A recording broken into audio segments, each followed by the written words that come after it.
Last week, we explored a question that many people in our world are asking right now. And that is the question, how long? How long will this pandemic last? How long will the lockdown and the restrictions last? How long? And we looked at that question through the eyes of the great King of Israel, David, who once wrote a song where he said, "How long, Lord? Will you forget me forever? How long will you hide your face from me? How long must I wrestle with my thoughts and day after day have sorrow in my heart?"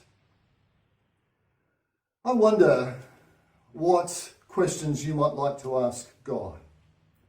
If you had a free hit with God and you could ask just one question, what would it be?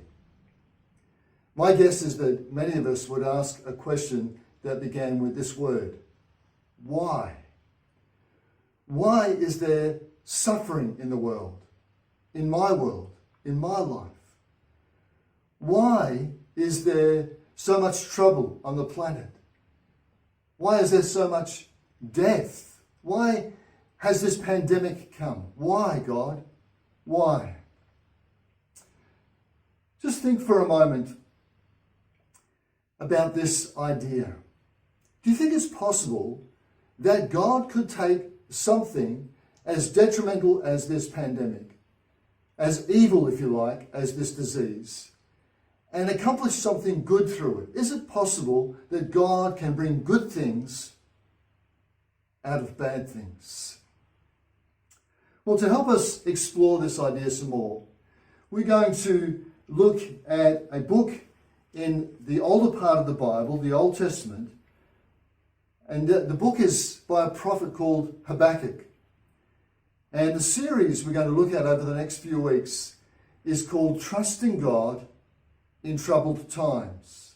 Trusting God in Troubled Times, based on the book of Habakkuk. Let me just give you some background on this book. Habakkuk wrote his prophecy towards the end of the 7th century before Christ. It was a time when the kingdoms in the eastern Mediterranean world were in great turmoil. For over 100 years, Assyria had been the superpower of the region. But now Babylon was rising, and Babylon was threatening to overtake Assyria as the great superpower of the world at that time. At the same time, God's people, the Hebrew people, were in great turmoil. Half of their nation had already been wiped out. The northern kingdom, known as Israel, had already been destroyed by Assyria in 722 BC. And the southern kingdom, Judah, was experiencing a succession, a kind of roller coaster ride of good and bad kings. Kings that were holy and righteous, that did what God wanted them, and kings that were evil. For example, at the time that Habakkuk wrote, he was writing in the time of King Josiah, who reigned for 31 years, from 640 to 609 BC. And the Bible says that King Josiah did what was right in the eyes of the Lord. But his son, who succeeded him during Habakkuk's time, his name was Jehoiakim. He reigned for 11 years. And the Bible says he did what was evil in the sight of the Lord.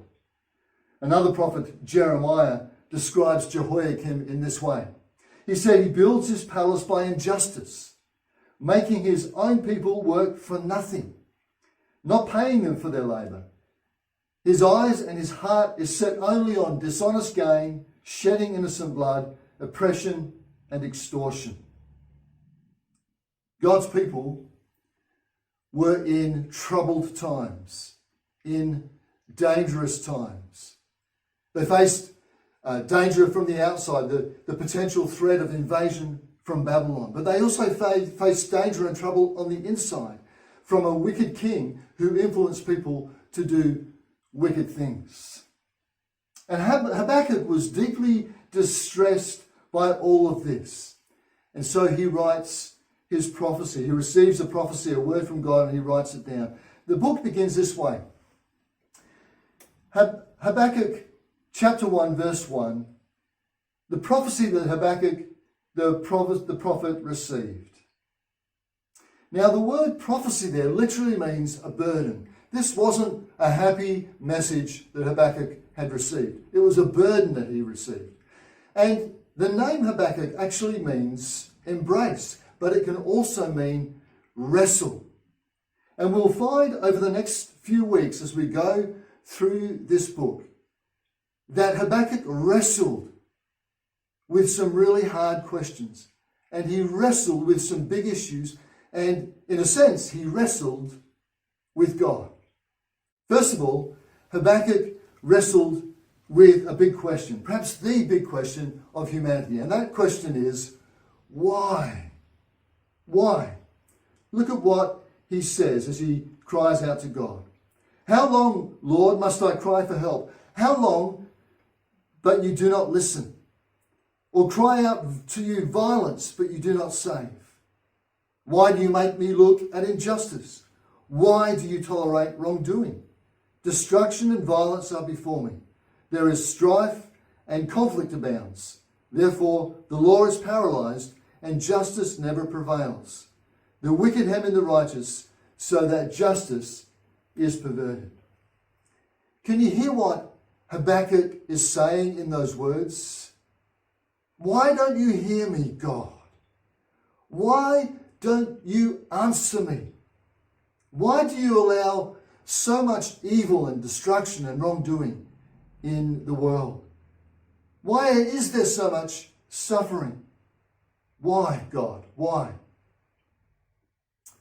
Habakkuk is worn out by the wickedness of his world, and all around he sees conflict and crime and suffering and violence and injustice.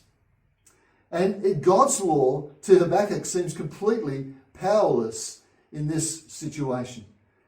Habakkuk, it seems to me, is angry at God's inaction. He is sick of God's silence, and he's weary of waiting for God to do something. Maybe you have some similar feelings to Habakkuk, maybe some similar questions to Habakkuk. Why, God, have you allowed this pandemic? Why is there so much suffering and death? If God is a good God, why does he let good people suffer? And if God is a powerful God, perhaps the all-powerful God, why doesn't he just do something to fix this situation right now? These are hard questions, aren't they? And for some people, such questions lead them to a point where they conclude that there is no God. There cannot be a God because there's no satisfactory answer to these questions. For others, they reach a point where they see that, or they believe that God, if there is a God, is actually not interested in the planet. That he somehow, if he was involved, he set the planet on a course and just left it to its own devices, and now God has abandoned the planet. Well, how do Christians, people of faith, respond to questions like this? Well, some of us would like to avoid these questions because they're so hard. We don't like to think about them. There's some Christians who do think about them find that their faith is not strong enough to sustain them.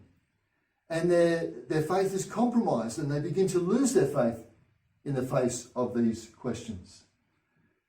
What about Habakkuk? How did he respond to these questions in his heart? Well, first of all, we need to notice that he's not afraid to ask the questions. And secondly, we need to notice that he doesn't just shout his questions to an empty sky and wave his fists and say why and then conclude there's no God. He is actually directing these questions to the God he firmly believes in. Habakkuk is asking these questions of the God that he really believes, as we'll discover later on in this book. He really believes this God is holy and righteous and good and pure. This God is eternal and everlasting and all-powerful and trustworthy. And it's interesting because the phrase cry out there in verse 2, where he says, why do I have to cry out to you? That's a phrase that can mean shout or roar or shriek. Habakkuk's not being a shrinking violet when it comes to asking God these questions. He is yelling at God. I want to say to you that if you have questions like this, these hard questions, they're actually good questions. Hard questions are good questions. And Habakkuk's example to us today, just as David's example to us last week, show us that it's actually okay to be really brutally honest with God. He's big enough to handle all that you can throw at him. And by the way, he knows what you're thinking and feeling anyway, so there's no point in trying to hide it. You may as well just be honest and authentic. So I encourage you to be like Habakkuk, to be willing to embrace these hard questions, to wrestle with them, in a sense to wrestle with God through questions like this. Why? Because, as I said last week, when you are honest with God, it opens up your heart so that he can speak to you. Being honest with God opens your heart to the possibility of God speaking to you. And so I encourage you to do that. If you're unsure about God, then this is one way of becoming sure. You can say to God a prayer like this: God, I'm not even sure that you're real, but if you are, this is how I feel. Please speak to me. If you're a Christian and perhaps you're struggling at the moment, you're struggling with your faith, maybe you haven't connected with a church family for a while and you're kind of wondering what's going on, then I encourage you to dig into these questions, to sit with them, to ask them, to open up your heart again to God and allow him to speak to you. And to stay with us on this journey, because you'll be reminded, and for those of us who don't know, we'll learn perhaps for the first time there's a principle in Habakkuk chapter 2 that tells us about how people of faith are supposed to live. And it says this: the righteous live by faith. We don't live by certainty. We don't live by things that we can just see. We live by faith, by trusting God, even in troubling and troubled times. This is the vital lesson that we will learn through Habakkuk. We need this when God seems to be silent. When we're crying out why and he doesn't seem to answer. Hang in there if you ask these questions and God doesn't seem to answer. We need faith for those times when God is silent or seems to be silent. And also for when God seems to be strange. Because God sometimes says things and does things that seem really strange to us, as we'll see in just a moment. But for now, I want us to pause for just a minute to reflect. And I want you to reflect on this question: how do I need to be honest with God?